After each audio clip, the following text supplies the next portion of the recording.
Good morning students. Today we will study about second unit of class physics, that is kinematics. आज हम kinematics के बारे में study करेंगे. Kinematics क्या होता है? तो एक्चुअली इसके बारे में कुछ हम स्टडी कर चुके हैं. आपकी क्लास 9th में आपने फिजिक्स का फर्स्ट चैप्टर डिस्कस किया था, स्टडी किया था, दैट इज मोशन. उसके बाद आपने लॉज ऑफ मोशन को पढ़ा था. उसके बाद आपने ग्रेविटेशन के चैप्टर को स्टडी किया था. उसके बाद आपका वर्क, एनर्जी एंड पावर था और उसके बाद आपका चैप्टर था साउंड एनर्जी. तो इन सभी चैप्टर्स को हम फिर से स्टडी करने वाले हैं आपके +1 के सिलेबस में, और उनमें से आपका फर्स्ट चैप्टर है काइनेमेटिक्स, जिसमें हम मोशन के बारे में ही स्टडी करेंगे. तो पहले इसका थोड़ा सा बेसिक हम रिवाइज कर लेते हैं, जो हम 9th क्लास में स्टडी कर भी चुके हैं. तो सबसे पहले 9th क्लास के चैप्टर आपका फर्स्ट था मोशन. क्या पढ़ा आपने मोशन के बारे में? Motion, if an object change its position with time then it is said to be in motion. अगर कोई ऑब्जेक्ट टाइम के साथ अपनी पोजीशन चेंज करेगा तो किस में होगा? वो मोशन में होगा. ऐसे ही if that object does not change its position with time then it is said to be in rest. वो रेस्ट में कहा जाएगा अगर वो पोजीशन चेंज नहीं कर रहा, जहाँ था वहीं है तो रेस्ट में होगा. अब मोशन के बाद फिर आपने डिस्कस किया था, वहाँ स्टडी किया था टाइप ऑफ मोशन को. आप इसके लिए हमारी जो एक अनदर वीडियो है मोशन की फॉर क्लास 9th, उसको अच्छे से आप देख सकते हैं. आप डीपली जाएंगे, उसमें आपको अच्छे अच्छे एग्जाम्पल्स मिलेंगे, तो उसमें भी आप पढ़ सकते हैं. तो मोशन की टाइप पढ़ी थी आपने, उसमें रेक्टिलिनियर और ट्रांसलेटरी था आपका first type of motion. Second type of motion आपने पढ़ा रोटेटरी एंड सर्कुलर मोशन के बारे में. थर्ड पढ़ा आपने वाइब्रेटरी या ऑसिलेटरी मोशन के बारे में. तो इन सब के बारे में डिटेल में आप उस वीडियो में देख सकते हैं. उसके बाद आपने देखा यूनिफॉर्म और नॉन यूनिफॉर्म मोशन क्या होता है. तो यूनिफॉर्म मोशन क्या होगा? यूनि मीन्स एक जैसा. तो uniform motion when an object change its position in equal interval of time, equally change करती है अपनी पोजीशन एक कांस्टेंट रेट से. तो that type of motion is called uniform motion. And if an object does not change its position with time equally, means position will be change but not equally with time, that is called non uniform motion. Object है वो position change तो कर रहा है, लेकिन time के साथ वो इक्वली ट्रैवल नहीं कर पा रहा है. कभी वो जल्दी जल्दी अपनी पोजीशन चेंज करेगा, कभी स्लोली करेगा. तो ऐसे मोशन को हम क्या कहेंगे? Non uniform. उसके बाद में फिर हमने डिस्टेंस और डिस्प्लेसमेंट के बारे में उस वीडियो में स्टडी किया था, और उनके बीच के माइनर से जो डिफरेंस थे उनके बारे में स्टडी किया था. तो फिलहाल इसको स्टार्ट करने से पहले हम देखते हैं काइनेमेटिक्स है क्या. तो kinematics is a branch of mechanics. Kinematics mechanics की ही एक ब्रांच है. अब मैकेनिक्स क्या है? मैकेनिक्स है वो फिजिक्स की ही एक ब्रांच है. अब फिजिक्स क्या है? फिजिक्स साइंस की ही ब्रांच है. तो ये अलग अलग स्टडीज हैं. अब साइंस में भी सभी को एक साथ स्टडी नहीं किया जा सकता. अलग अलग फिनोमिनाज को अलग अलग स्टडी करने के लिए और अच्छे से इफेक्टिवली इनको अलग अलग पार्ट्स में डिस्ट्रीब्यूट कर दिया गया. तो मीन्स जिनमें आप लिविंग थिंग्स के बारे में पढ़ते हैं उसको आप क्या कहेंगे? बायोलॉजी कहेंगे. अब लिविंग थिंग्स में भी फिर डिफ्रेंशिएट कर दिया गया, जैसे ह्यूमन बींग्स, एनिमल्स हैं, उनको अलग कैटेगरी में रखा गया, और आपके जो ट्रीज हैं, प्लांट्स हैं, उनको अलग कैटेगरी में रखा गया. तो इसी के अकॉर्डिंग फिर आपने बायोलॉजी के 2 पार्टीशन पढ़े, क्या? Zoology and botany. जूलॉजी में आप एनिमल्स, ह्यूमन बींग, इनके बारे में पढ़ रहे हैं, बर्ड्स वगैरह जो भी हैं, और इसमें आप प्लांट्स के बारे में पढ़ेंगे बॉटनी में. फिर ऐसे ही साइंस का एक पार्ट जिसमें आप लिविंग बींग्स के बारे में स्टडी कर रहे हैं, वो क्या है आपका? बायोलॉजी है. ऐसे ही केमिकल इफेक्ट के बारे में हम पढ़ रहे हैं, क्वांटिटीज़ के बारे में, एटम्स के बारे में, तो वो क्या हो गया आपका? केमिस्ट्री. और साइंस की वो ब्रांच जिसमें हम फिजिकली जो फिनोमिनाज हैपन हो रहे हैं उनके बारे में पढ़ रहे हैं. एक्चुअली जो है वो किस वजह से है, क्यों है, या हम ऐसा करके और क्या कर सकते हैं, नई नई टेक्निक्स जो आ रही हैं, उस ब्रांच को हम क्या कहेंगे? फिजिक्स. अब फिजिक्स भी बहुत वास्ट है. एक साथ सभी एक्सपेक्ट को लेकर चलना काफ़ी कॉम्प्लिकेटेड हो सकता है, इसलिए फिजिक्स में भी फिर क्या हो गया? डिवीजन हो गया, जैसा कि आपके बायो और केमिस्ट्री में है. केमिस्ट्री में डिवीजन क्या है? आपने ऑर्गेनिक केमिस्ट्री, इनऑर्गेनिक केमिस्ट्री और फिजिकल केमिस्ट्री के बारे में पढ़ा है. ऐसे ही फिजिक्स में भी पार्टीशंस हैं. फिजिक्स में फिर मैकेनिक्स है, फिजिक्स में थर्मोडायनेमिक्स है जो कि कॉमन टॉपिक है केमिस्ट्री और फिजिक्स का। ऐसे ही फिजिक्स में आप फिर क्वांटम फिजिक्स पढ़ सकते हैं, क्लासिकल फिजिक्स पढ़ सकते हैं, मॉलिक्यूलर फिजिक्स पढ़ सकते हैं, न्यूक्लियर फिजिक्स पढ़ सकते हैं, नैनो पार्टिकल्स के लिए स्टडी कर सकते हैं। तो ऐसे अलग अलग ब्रांचेज हैं और उन्हीं में से एक ब्रांच है आपकी क्या, मैकेनिक्स। तो मैकेनिक्स क्या है? Mechanics is the branch of physics in which we will study about the motion of an object. जैसे आप चैप्टर पढ़ रहे थे ना मोशन, तो वो कौन से फिजिक्स के अंडर आएगा, मैकेनिक्स के अंडर आएगा कि किस तरह का मोशन है, कैसे फोर्स लगेगी तो क्या इफेक्ट पड़ेगा, ये सब। Then we can say that mechanics is the branch of physics in which we will study about the different states of motion of an object. Object के different motion के बारे में हम study करेंगे। लेकिन mechanics में भी फिर different branch है। There are 3 branches. First was statics. The first branch of mechanics was statics. Second branch was kinematics. Second branch है वो क्या है आपकी काइनेमेटिक्स है। और थर्ड ब्रांच है वो क्या होगी आपकी डायनेमिक्स। तो आपको ये तो पता चल गया कि काइनेमेटिक्स क्या है, ब्रांच ऑफ मैकेनिक्स है। तो अभी हमें इनमें थोड़ा सा डिफरेंशिएट करना है कि इनमें क्या डिफरेंस है। मैकेनिक्स में हम मोशन के बारे में स्टडी करेंगे, मोशन की अलग अलग स्टेज के बारे में स्टडी करेंगे। अब उसके बाद फर्स्ट है स्टैटिक्स, और स्टैटिक्स है वो स्टैटिक वर्ड से बना है। स्टैटिक मीन्स रेस्ट में होना, मीन्स स्टैटिक में हम ऑब्जेक्ट की रेस्ट की पोजीशन में, या हम कह सकते हैं इक्विलिब्रियम पोजीशन के बारे में स्टडी करेंगे। तो that branch of mechanics in which we will study about the equilibrium position of an object under the effect of some forces. कोई फोर्स भी हो सकती हैं। अब जैसे ये चौक है, अगर मैंने इसको यहाँ रखा है या टेबल पर रखा है तो ये रेस्ट में ही रहेगा ना। इसका मतलब ये तो नहीं है कि इस पर कोई फोर्स नहीं लग रही, इस पर फोर्स लग रही है। कोई भी ऑब्जेक्ट अगर रखा है उस पर फोर्स लग रही होती है। कौन सी? सबसे पहली फोर्स ग्रेविटेशनल फोर्स, जो अर्थ हमेशा अट्रैक्ट करती है हर ऑब्जेक्ट को towards its centre, perpendicular downward. और दूसरी, मान लीजिए टेबल पर या हाथ पर रखी है तो मैं अपनी मस्कुलर फोर्स कह सकती हूँ। टेबल पर रखी है तो उसकी मोलिक्यूलर फोर्स हो सकती है, जो मोलिक्यूल्स आपस में जिस स्ट्रेंथ से जुड़े हैं, जिस वजह से वो ऑब्जेक्ट को नीचे नहीं जाने दे रहे। तो देयर में बी 2 और मोर एंड मोर फोर्सेस, जिसकी वजह से ऑब्जेक्ट रेस्ट की बजाय मोशन की बजाय रेस्ट में, या रेस्ट की बजाय मोशन में भी हो सकता है। अगर फोर्सेज आपकी इक्विलिब्रियम में होंगी तो ऑब्जेक्ट किस में होगा, रेस्ट में होगा, और उसी को हम स्टैटिक्स बोलते हैं।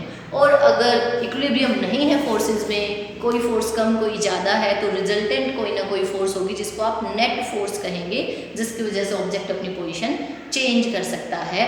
उसे हम काइनेमेटिक्स और डायनेमिक्स में स्टडी करेंगे।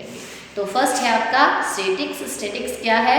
It is the branch of mechanics which deals with the study of object at rest under any equilibrium forces. कोई भी book kept at the table कह सकते हो, your bag kept at the table, in the अलमीरा कह सकते हो। Means जो नॉन लिविंग थिंग्स हैं, जो मूव नहीं कर सकती, आपने जहाँ रख दिया वो वहीं है, तो without any external force they can't move. तो उनकी उस सिचुएशन को स्टडी करेंगे हम स्टैटिक्स में। इसके बाद है फिर आपका काइनेमेटिक्स, जो कि हमारा चैप्टर भी है, जिसके बारे में हमें और डीपली स्टडी करना है। तो kinematics is also the branch of mechanics. Kinematics भी मैकेनिक्स की ब्रांच है, but in this branch we will study about the situation of motion but without affecting forces. Means किन फोर्स का क्या क्या इफेक्ट हो रहा है उसके बारे में हम डीपली नहीं जाएंगे, सिर्फ मोशन के बारे में स्टडी करेंगे। That is called kinematics. अब उसके बाद है आपका डायनेमिक्स। तो dynamics is also the branch of mechanics. Dynamics भी मैकेनिक्स की ब्रांच है, in which we also study about the motion. इसमें भी हम मोशन के बारे में ही स्टडी करेंगे डायनेमिक्स में, but the difference is that in dynamics we will take the affecting forces also. Means जो इफेक्ट हो रहा है उनके बारे में भी हम अच्छे से स्टडी करेंगे। जैसे आप ये कह सकते हैं कि कोई भी मूविंग ऑब्जेक्ट है, मूविंग व्हीकल्स है, उनके टायर्स पे या ऑब्जेक्ट का जो टचिंग पॉइंट है सरफेस के साथ, उन दोनों के बीच फोर्स ऑफ फ्रिक्शन भी लगता है, जिसको आप ऑब्जेक्ट के रुकने के लिए रिस्पॉन्सिबल कह सकते हैं। डिसिपेटिव फोर्सेज बोलते हैं हम ऐसे फोर्सेज को, जो उसके मोशन को कम कर रहे हैं, तो उन सब के बारे में भी हम स्टडी करेंगे। तो ऐसी ब्रांच को हम क्या कहेंगे? डायनेमिक्स। तो एक बार फिर से देखिए, स्टैटिक्स क्या था? Statics is the branch of mechanics which deals with the study of object at rest under any equilibrium forces. Forces equilibrium होगी यहाँ। Second kinematics है। Kinematics the branch of physics in which we study about the motion of an object without affecting factors. Without affecting factors पढ़ेंगे, कोई गाड़ी है वो move कर रही है, हम उसके ऊपर और फैक्टर्स जो चल रहे हैं उनके बारे में हम स्टडी नहीं करेंगे, सिर्फ उसके मोशन को पढ़ेंगे। और इसमें आप the branch of mechanics which deals with the study of motion of the objects with affecting factors, means friction का क्या इफेक्ट होगा उसके ऊपर, ग्रेविटेशनल फोर्स का क्या इफेक्ट होगा, वो कितनी दूर जाके रुकनी चाहिए या कहाँ रुकेगी, क्या कुछ है, इन सब के बारे में हम स्टडी करेंगे डायनेमिक्स में। चलिए, तो अभी हमें हमारा चैप्टर है काइनेमेटिक्स, तो इसके बारे में स्टडी करेंगे।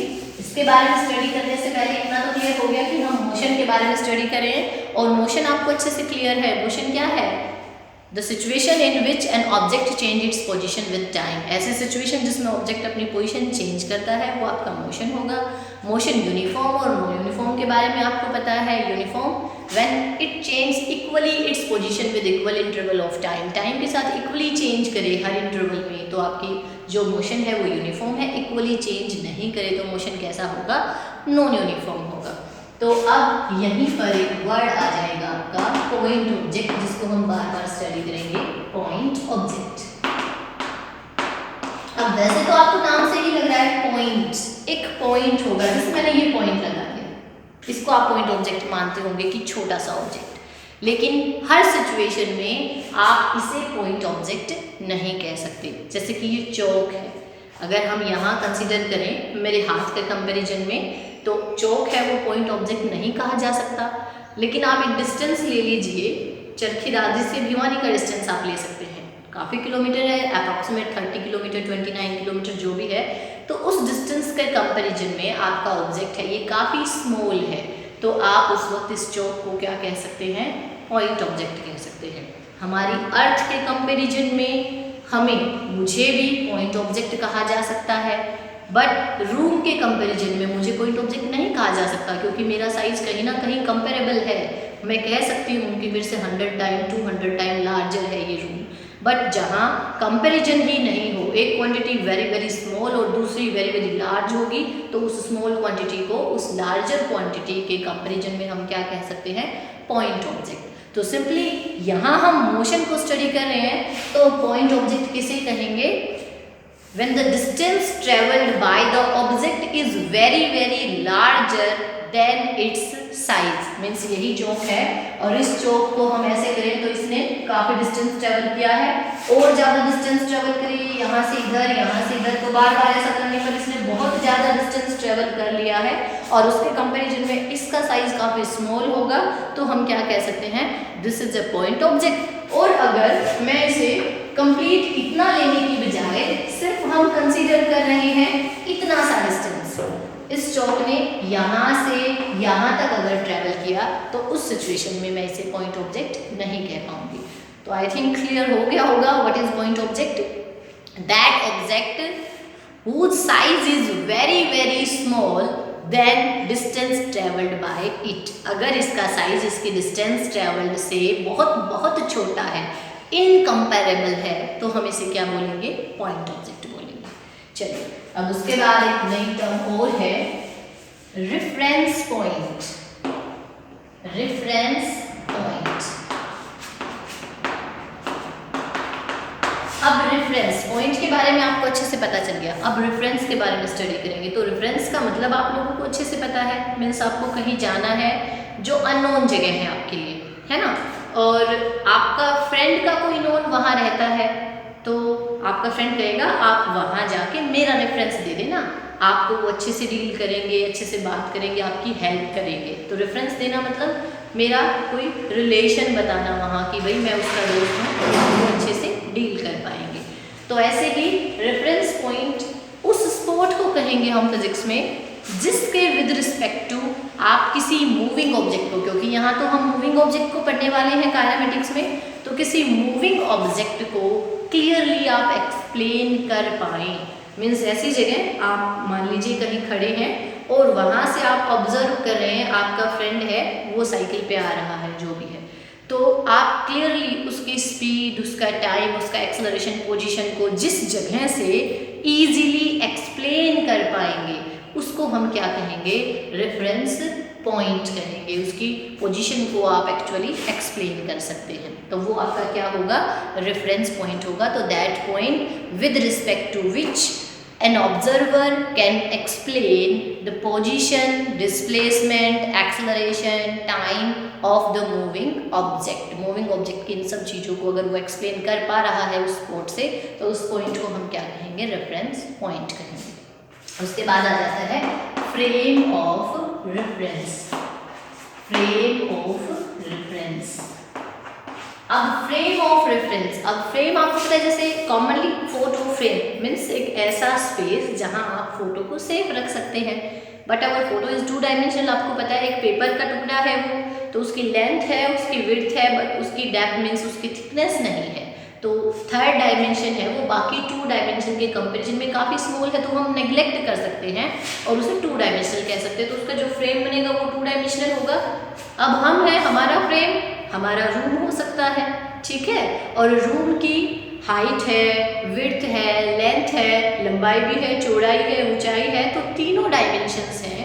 तो आप यहाँ भी फ्रेम ऑफ रेफरेंस जहाँ से हम ऑब्जर्व कर रहे थे, जो आपका रेफरेंस पॉइंट था, उसके 3 कोऑर्डिनेट सिस्टम मीन्स उसकी क्या पोजीशन है, कहाँ है, कितनी हाइट, लेंथ, विड्थ वगैरह है, तो उस 3 कोऑर्डिनेट सिस्टम को ही हम क्या बोलेंगे, फ्रेम ऑफ रेफरेंस कहेंगे, जहाँ से ऑब्जर्वर इजीली आने वाले ऑब्जेक्ट को एक्सप्लेन कर पाएगा। That is our frame of reference.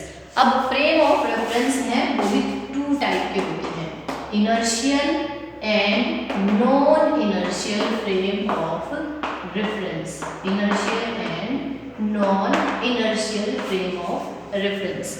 अब इनर्शियल वर्ड है इनर्शिया से बना। अब इनर्शिया आपने 9th में थोड़ा सा स्टडी किया था इनर्शिया के बारे में। Newton's first law of motion को आप लॉ ऑफ इनर्शिया भी बोलते हैं, ये भी आपने स्टडी किया था।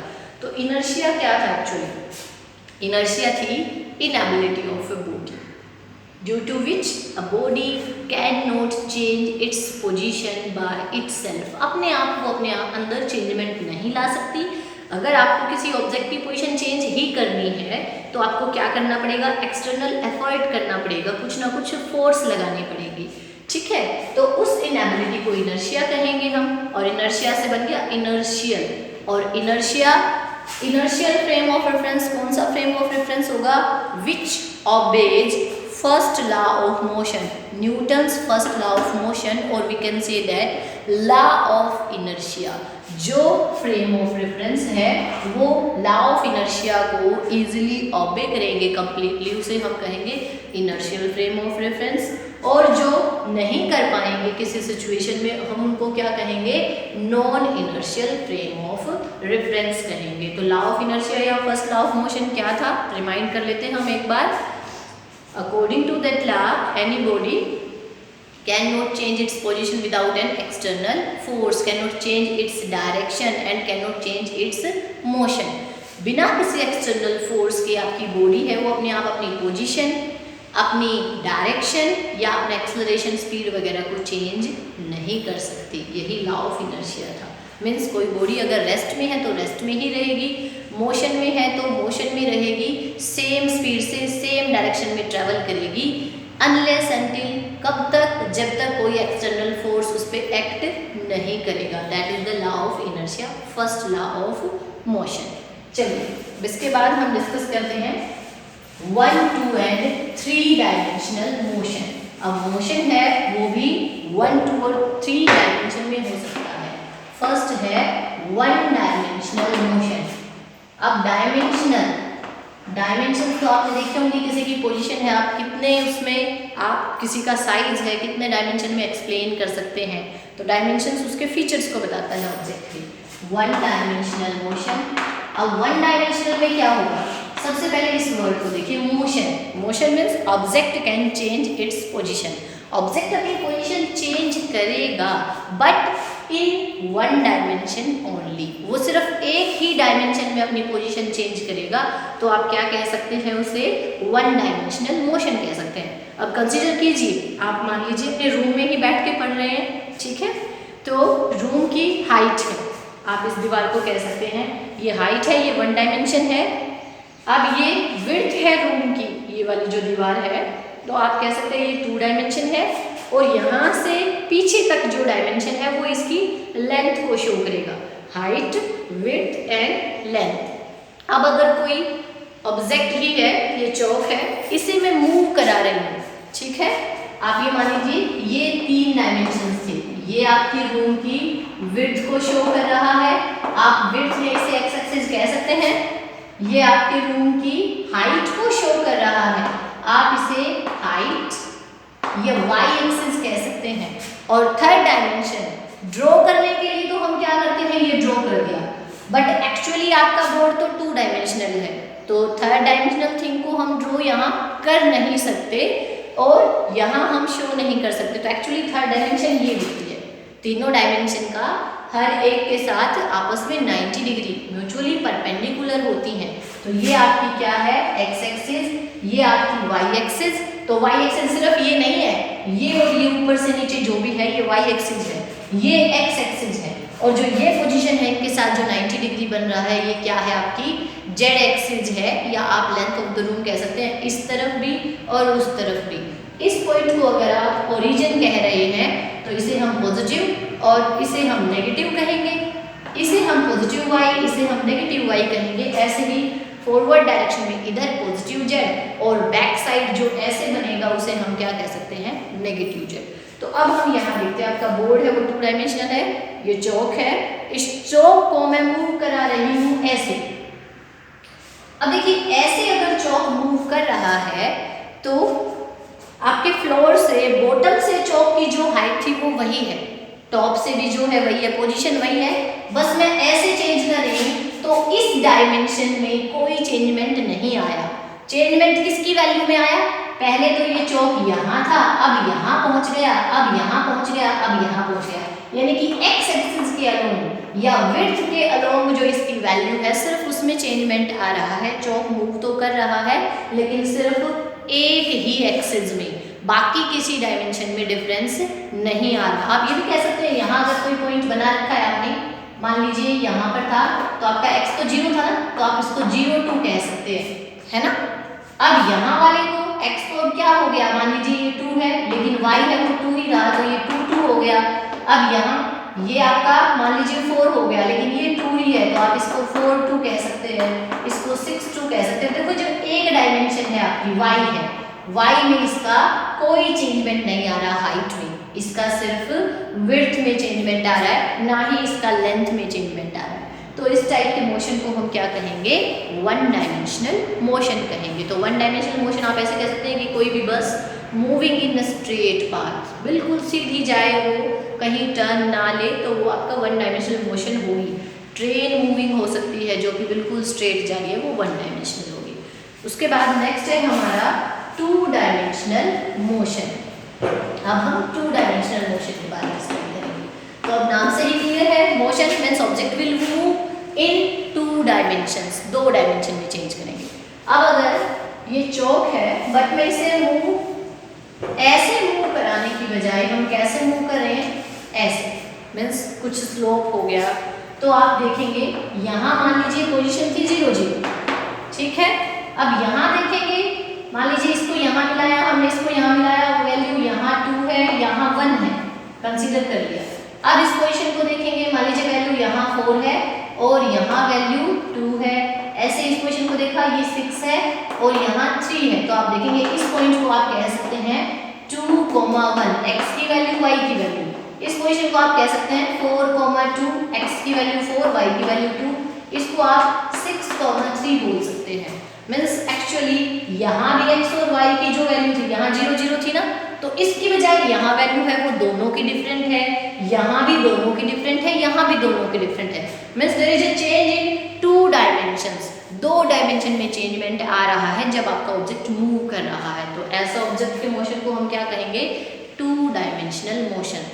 तो आप किसी भी कह सकते हैं कि कोई इंसेक्ट क्रावलिंग ऑन द फ्लोर, आपने देखा होगा इंसेक्ट है तो बिल्कुल ऐसे तो चलता नहीं है ना, क्या करता है, क्रावल करता हुआ, थोड़ी सी पोजीशन ऐसे रहती है, तो मीन्स वो दो डायरेक्शन में मूव कर रहा है। अब इसे आप बिल्कुल स्ट्रेट की बजाय ऐसे भी बना सकते थे, ऐसे बनाते तो भी जब आप अलग अलग पोजीशंस पे वैल्यू लेते तो एक्स और वाई की वैल्यू अलग अलग आती। तो इस टाइप के मोशन को हम क्या कहेंगे, 2 डायमेंशनल मोशन कहेंगे।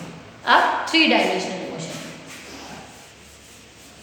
3 डायमेंशन नाम से पता चल गया कि इस मोशन में तीनों ही जो कोऑर्डिनेट एक्सिस हैं उनमें चेंजमेंट आएगा, और उसको मैं बोर्ड पे शो तो नहीं कर पाऊंगी, हमें एज्यूम करना पड़ेगा 3 डायमेंशनल स्पेस को। तो आप यही कह सकते हैं ये 1 डायमेंशन है, ये 2 डायमेंशन है, और ये जिसे हम ऐसे ड्रॉ कर रहे हैं ये क्या है, 3rd डायमेंशन है। मीन्स पूरा आपका रूम आप एज्यूम कीजिए, इसमें कोई भी फ्लाई आ गई, फ्लाई है, आपने उसका मोशन देखा होगा कि फ्लाई ऐसे बिल्कुल सीधी नहीं आ रही है, या बटरफ्लाई देख लीजिए, बटरफ्लाई भी क्या क्या चलती है, ऐसे ऐसे करके, मीन्स अपनी पोजीशन बार बार चेंज कर रही है, तो उसका मोशन क्या होगा, ऐसे ऐसे कर रही है, तो वो हाइट में चेंजमेंट ला रही है। अब ऐसे ऐसे करके बिल्कुल सीधा नहीं जाएगी, वो इधर भी जाएगी उधर भी जाएगी, तो वो आपकी जो लेंथ है रूम की उसमें भी डिफरेंस आ रहा है, हाइट में भी डिफरेंस आ रहा है, ऐसे ऐसे भी मोशन होता है। मीन्स उसका मोशन ऐसा नहीं है कि वो सिर्फ एक डायमेंशन में चेंजमेंट लेके आ रही है, वो अलग अलग सिचुएशन में कभी एक्स कभी वाई कभी जेड, मीन्स कभी लेंथ कभी विड्थ कभी हाइट, तीनों में चेंजमेंट लेके आ रही है। तो ऐसे मोशन को हम क्या कह देंगे, 3 डायमेंशनल मोशन कह देंगे। ऐसे ही आप फ्लाइंग काइट के लिए कह सकते हैं, उसका भी यूनिफॉर्म नहीं होता ना, बिल्कुल कोई फिक्स पाथ नहीं है, कभी ऐसे कभी अप एंड डाउन ऐसा मोशन होगा, तो वो मोशन होगा आपका 3 डायमेंशनल मोशन। तो 1 डायमेंशनल मोशन को क्या कहेंगे, when an object change its position in only 1 dimension that is called a straight path motion also. Second है 2 dimension, when an object change its position in 2 dimensions that is said to be 2 dimensional motion, and when an object change its position all 3 coordinate axes 3 dimension that is it is called 3 dimensional motion, उसको हम 3 dimensional motion कहते हैं। चलिए अब तीनों type के motion के बाद हम डिस्टेंस और डिस्प्लेसमेंट के बारे में थोड़ा सा रिवाइज कर लेते हैं, जो हम 9th में पढ़ चुके हैं। डिस्टेंस क्या है, actual path travelled by the body, actually जितना पाथ ट्रेवल किया है दैट इज द डिस्टेंस। और डिस्प्लेसमेंट क्या होगी, shortest path travelled by the body, छोटे से छोटा कितना उसने डिस्टेंस ट्रेवल किया है, पाथ ट्रेवल किया वो हो सकता है। तो आप ये कह सकते हैं कि अगर ये पोजीशन है ए और बी, यहाँ से यहाँ ऑब्जेक्ट जा रहा है, तो डिस्टेंस और डिस्प्लेसमेंट क्या होंगे, सेम। लेकिन आपको पता है अगर डायरेक्शन चेंज हो गई, ये मान लीजिए 5 मीटर है, ये 3 मीटर है, तो आपका ये क्या आ जाएगा, total distance 8 metre, 5 plus 3। But displacement अब निकालेंगे तो डिस्प्लेसमेंट हमें करना पड़ेगा A to C, shortest path, और शॉर्टेस्ट पाथ क्या होगा, डायरेक्ट A से C को हम मिला देंगे। तो अब डिस्टेंस तो आपका आ गया 5 प्लस 3, लेकिन डिस्प्लेसमेंट आपका 5 प्लस 3 नहीं होगा। क्या करना पड़ेगा आपको, यहाँ अगर 90 डिग्री बन रहा है तो हम पाइथागोरस थ्योरम लगाएंगे, और पाइथागोरस आप लगा रहे हैं तो आपको पता है ये आपका बेस है, ये परपेंडिकुलर है और ये हाइपोटेन्यूस है, और फॉर्मूला क्या होगा, hypotenuse square should be equal to perpendicular square plus base square. Hypotenuse की वैल्यू तो हमें निकालनी है, आप इसे AC का स्क्वायर भी कह सकते हैं, परपेंडिकुलर स्क्वायर मीन्स आप क्या कह सकते हैं 3 का स्क्वायर प्लस में 5 स्क्वायर, तो क्या वैल्यू आ जाएगी आपकी AC स्क्वायर की 339 एंड 5 क्या आ जाएगा आपका 25। तो आप AC स्क्वायर को क्या कह सकते हैं 25 प्लस 9 34, एंड ओनली AC को कैलकुलेट करेंगे तो √34, और √34 है वो क्या आ जाएगी 5.89 समथिंग आ जाएगी वैल्यू। तो मीन्स अब आपने देखा कि ये जो 5.9 अप्रोक्सीमेट वैल्यू आई है, जिसको आप √34 कह रहे हैं, वो आपकी लेस देन डिस्टेंस है। मीन्स अगर स्ट्रेट पाथ में ही हम चलते रहेंगे तो डिस्टेंस और डिस्प्लेसमेंट क्या हो जाएगा, सेम हो जाएगा। लेकिन जैसे ही डायरेक्शन चेंज होगी, और डायरेक्शन किसी भी तरफ चेंज हो जाए, स्ट्रेट के अलावा डायरेक्शन इधर इधर इधर किसी भी डायरेक्शन में जाए, तो आपका डिस्टेंस है वो डिस्प्लेसमेंट से लार्जर होगा। तो आप कह सकते हैं कि distance is a positive quantity, add हो रहा है, डिस्टेंस विल बी इक्वल और larger than displacement, distance does not depend upon direction and the quantities which does not depend upon direction are called as scalars. So we can say that distance is a scalar quantity. उसके बाद फिर आप देखें कि direction अगर यहाँ की बजाय इधर चेंज की होती 3 मीटर तो भी डिस्टेंस तो क्या था, actual path travelled by the body, तो एक्चुअली बॉडी पहले 5 मीटर जाएगी और यहाँ से फिर सी पर आ गई 3 मीटर ट्रेवल करती हुई, तो डिस्टेंस तो फिर से क्या हो जाएगा आपका 5 + 3 8 मीटर हो जाएगा, लेकिन डिस्प्लेसमेंट होगी इनके बीच का शॉर्टेस्ट पाथ जो कि क्या है ओनली 2 मीटर। 5 था उसमें से 3 ट्रेवल किया जा चुका है तो यहाँ क्या बचेगा 2 मीटर, तो डिस्प्लेसमेंट है वो सिर्फ 2 मीटर आई। नेक्स्ट अगर वो यहाँ से वापस 5 मीटर ट्रेवल करके यहीं पहुँच जाता तो डिस्प्लेसमेंट क्या हो जाती 0, और अगर इसी डायरेक्शन में और चलता रहता तो डिस्प्लेसमेंट क्या हो जाती नेगेटिव। तो हम ये भी कह सकते हैं कि distance is always a positive quantity but displacement may be positive, negative and 0 depending upon the situation. Situation के अकॉर्डिंग पॉजिटिव, नेगेटिव, 0 कुछ भी हो सकती है during the motion, object motion में होते हुए भी, लेकिन डिस्टेंस कैसी क्वांटिटी है पॉजिटिव रहेगी। डिस्टेंस है वो स्केलर क्वांटिटी है, displacement will change with the direction, अलग अलग डायरेक्शन में डिस्प्लेसमेंट अलग अलग आएगी, क्योंकि लास्ट एग्जांपल में आपने देखा था कि if this is 5 and this is 3 तो ये वैल्यू जो डिस्प्लेसमेंट है वो अप्रोक्सीमेट √34 या 5.9 के अप्रोक्सीमेट था, लेकिन वही 3 मीटर यहाँ ट्रैवल करने की बजाय अगर इस डायरेक्शन में ट्रैवल किया गया तो डिस्प्लेसमेंट सिर्फ कितना था आपका 2 मीटर था। तो मीन्स एक्चुअली डिस्टेंस तो उतना ही ट्रैवल किया था बट डायरेक्शन चेंज होने की वजह से जो डिस्प्लेसमेंट की वैल्यू होनी चाहिए उसमें डिफरेंस आ गया, तो with the direction value of displacement will change, so displacement is a vector quantity and their unit is same, distance and displacement have same unit that is meter। और अगर larger quantities है तो आपको पता है metre से larger क्या होगा किलोमीटर आ जाएगा, स्मॉल क्वांटिटी है तो क्या होगा आपका फिर सेंटीमीटर या मिलीमीटर हो जाएगा। तो SI सिस्टम में इसकी यूनिट है मीटर और CGS सिस्टम में इसकी यूनिट है सेंटीमीटर। यह है डिस्टेंस और डिस्प्लेसमेंट के बारे में।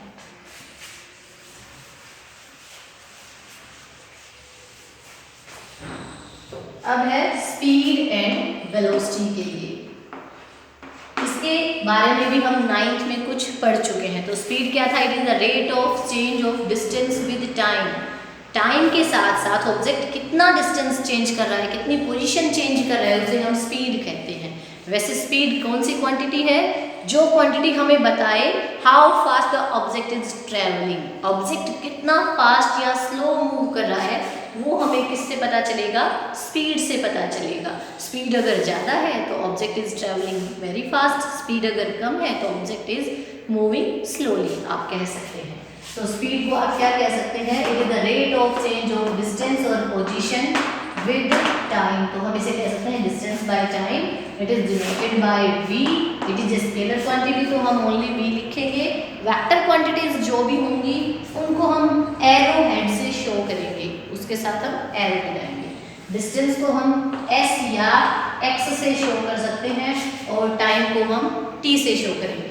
अब हमें पता है ये जो डिस्टेंस है उसकी यूनिट क्या है मीटर और टाइम की यूनिट क्या है सेकंड, तो यूनिट हो जाएगी आपकी मीटर पर सेकंड। आप इसे ये कह सकते हैं, आप इसे ये कह सकते हैं मीटर पर सेकंड। और एस का यूनिट तो मीटर पर सेकंड है और CGS यूनिट क्या हो जाएगी सेंटीमीटर पर सेकंड, क्योंकि CGS सिस्टम में डिस्टेंस है उसे सेंटीमीटर में मापेंगे, लेकिन टाइम को हमेशा किस में कंसीडर किया जाएगा, सेकंड में कंसीडर किया जाएगा। इसके बाद है आपकी वेलोसिटी के बारे में। अब वेलोसिटी है, वेलोसिटी भी स्पीड के जैसे ही क्वांटिटी है but it depends upon displacement. Velocity के बारे में स्टडी किया था ना कुछ आपने 9th में, तो वेलोसिटी क्या है, it is the rate of change of displacement with time. Means यहाँ क्या आएगा आपका displacement, it is the rate of change of displacement. तो आप इसको चेंज इन डिस्प्लेसमेंट भी कह सकते हैं। क्या कह सकते हैं, चेंज इन डिस्प्लेसमेंट आप इसको चेंज इन डिस्टेंस या पोजीशन कह सकते हैं। बाय में टाइम टेकन मींस इतने डिस्प्लेसमेंट चेंज करने में कितना टाइम लिया गया है, दैट इज आवर वेलोसिटी। तो डिस्प्लेसमेंट बाय टाइम टेकन है, सिंबल्स की बात करते हैं। Velocity change in displacement with time है तो सिंबल v होगा, बट आपकी वेलोसिटी है वो डिस्प्लेसमेंट पे डिपेंड कर रही है और डिस्प्लेसमेंट है वो एक वेक्टर क्वांटिटी है और वेक्टर क्वांटिटीज को हम डिनोट करते हैं एरो हेड से, एरो साइन से। तो हम ये लगाएंगे मीन्स ओनली v अगर हमने लिखा है that is our speed and v के साथ हमने एरो हेड लगाया है तो that resembles to the vector quantity which is velocity. ये वेलोसिटी हो जाएगी। ऐसे ही हम डिस्प्लेसमेंट को भी x कह सकते हैं, बट वेक्टर क्वांटिटी है तो हम इसे क्या कहेंगे, x एरो है और साथ में टाइम एक स्केलर क्वांटिटी है तो आप इसको x/t कह सकते हैं। अभी आपने चेंज इन डिस्प्लेसमेंट कहा, चेंज इन डिस्प्लेसमेंट का मतलब पहले कोई पोजीशन है बाद में कोई पोजीशन है तो आप इसको x2 minus x1 bye t2 minus t1 भी कह सकते हैं। तो this is the difference of two different position and this is the difference of time for those two positions. तो this is will be equal to time taken and this will be displacement. ऐसे ही similarly हम यहाँ भी इसको x2 minus x1 upon t2 minus t1 कह सकते हैं, बट यहाँ एरो हेड की हमें ज़रूरत नहीं है क्योंकि यहाँ हम डिस्टेंस को कंसीडर कर रहे हैं और डिस्टेंस क्या है आपकी एक स्केलर क्वांटिटी है। तो चलिए अब हम इनकी डिफरेंट टाइप्स के बारे में स्टडी करेंगे। इनकी यूनिट भी सेम होगी, जैसे डिस्टेंस और डिस्प्लेसमेंट की यूनिट सेम थी ऐसे ही आपकी स्पीड और वेलोसिटी की यूनिट भी सेम होगी। क्या है, मीटर पर सेकेंड। तो यहाँ भी आपको पता है डिस्प्लेसमेंट की यूनिट भी क्या है, मीटर और टाइम की है सेकेंड। तो आप मीटर पर सेकेंड को स्पीड और वेलोसिटी दोनों के लिए यूज कर सकते हैं।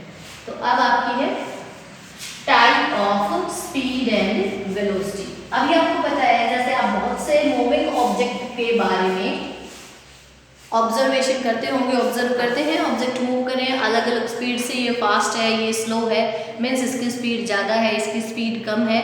बट आपने ये भी ऑब्जर्व किया होगा कि वो ऑब्जेक्ट एक जैसी स्पीड से भी नहीं चल पाते, वो डिपेंड करता है रोड की सिचुएशन पे, रोड कैसा है, रोड में कोई ब्रेकर है क्या या कोई टर्न है या ज़्यादा रश है क्या, तो उस पर डिपेंड करता है, स्पीड कम ज़्यादा होती रहेगी। ठीक है, तो स्पीड अगर एक जैसी है means when an object change its position and its distance equal with equal interval of time, then the speed is called uniform speed। अगर इक्वल डिस्टेंस चेंज कर रहा है तो आपकी स्पीड क्या हो जाएगी, यूनिफॉर्म स्पीड। और अगर इक्वल नहीं चेंज कर रहा है, कभी कम और कभी ज़्यादा, तो उस स्पीड को हम क्या कहेंगे, नॉन यूनिफॉर्म स्पीड कहेंगे। ये दो टाइप की आपकी स्पीड हो जाएगी। अब यूनिफॉर्म स्पीड में आपको पता है कि जो भी आपका व्हीकल है, ऑब्जेक्ट है, कोई भी थिंग है, वो एक जैसे स्पीड से मूव करेगी, तो हम इसे यूनिफॉर्म स्पीड के साथ साथ कांस्टेंट स्पीड भी कह सकते हैं। क्या कह सकते हैं इसको हम, कांस्टेंट स्पीड भी कह सकते हैं। तो यूनिफॉर्म स्पीड या कांस्टेंट स्पीड क्या होगी, when an object change its position और distance equally with equal interval of time then it is uniform और कांस्टेंट स्पीड। फॉर्मूला है वो सेम रहेगा, change in position by change in time, इसमें कोई डिफरेंस नहीं आएगा, यूनिट में कोई डिफरेंस नहीं आएगा। उसके बाद है आपका नॉन यूनिफॉर्म स्पीड।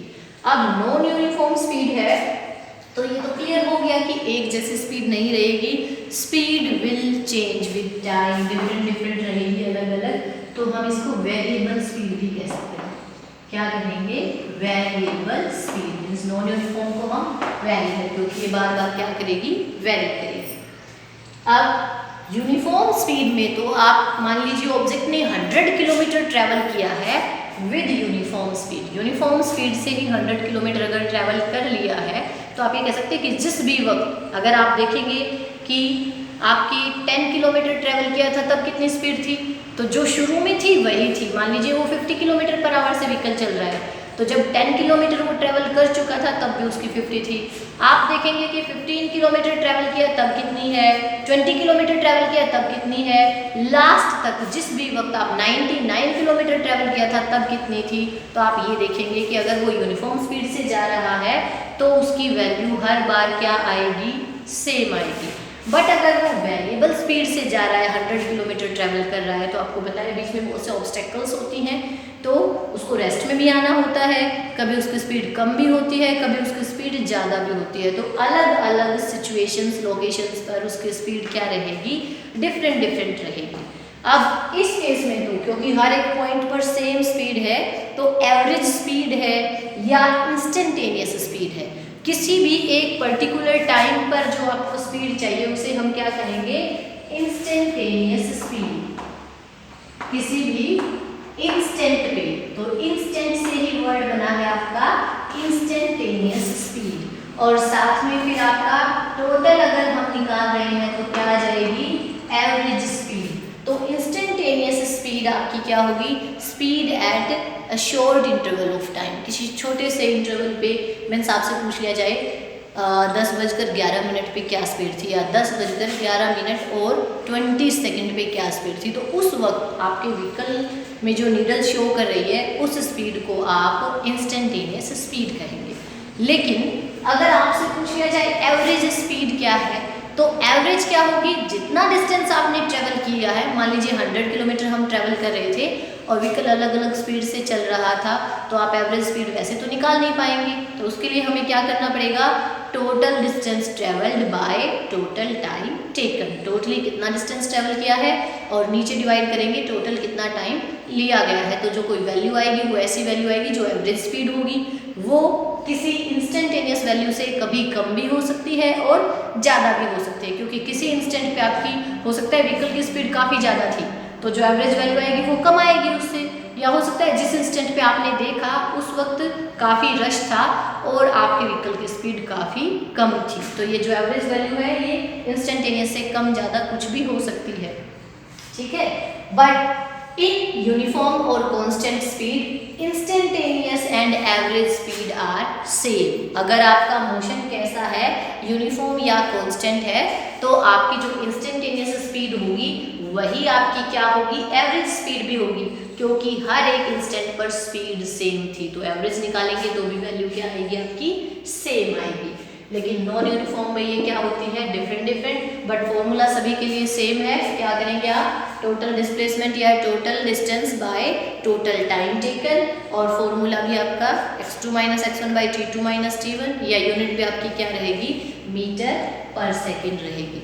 तो these are the type of speed, mainly these are two types, uniform and non-uniform speed, but non-uniform है then we need instantaneous and average speed। तो आप instantaneous और average speed के बारे में पढ़ेंगे, तो hence we can say that there are 4 types of speed, uniform और constant speed, सेकेंड है आपकी नॉन यूनिफॉर्म और वेरिएबल स्पीड, थर्ड होगी आपकी इंस्टेंटेनियस स्पीड, एंड फोर्थ होगी आपकी average speed. But formula and unit are very same.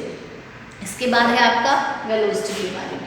Velocity में भी बिल्कुल सेम ऐसे ही है, when an object change equal displacement in equal interval of time.